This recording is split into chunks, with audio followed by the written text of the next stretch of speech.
The back panel.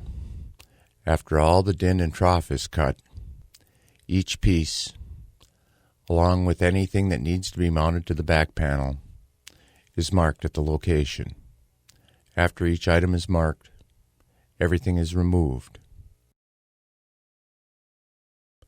All marked holes are drilled and tapped.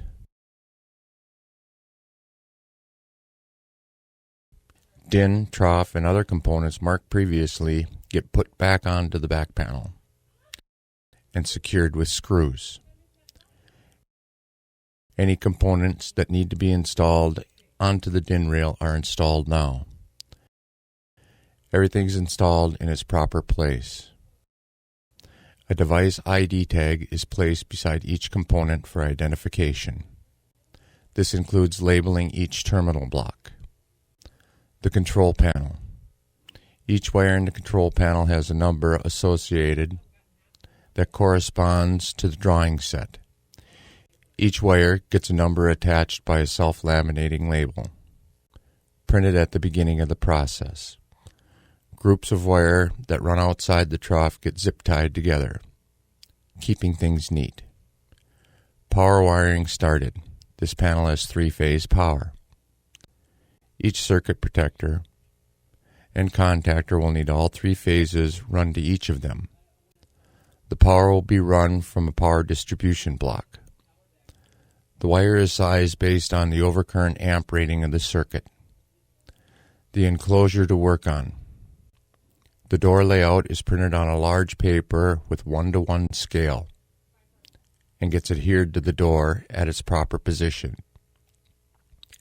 Each hole gets a pilot hole drilled first, then is reamed to a size appropriate for the punch tool to fit through. Each hole is punched to its proper size. Other holes that do not need to be punched are drilled at this time. The paper is then removed from the door. Each component is installed onto the door and labeled with a device ID, then wired according to the drawings.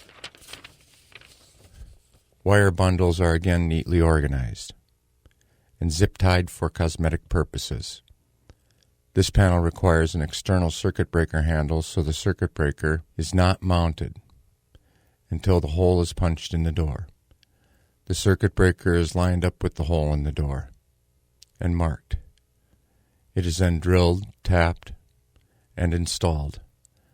The circuit breaker handle shaft is measured and cut the length before installing. After the circuit breaker assembly is mounted, the power wiring from the circuit breaker to the distribution block can be finished.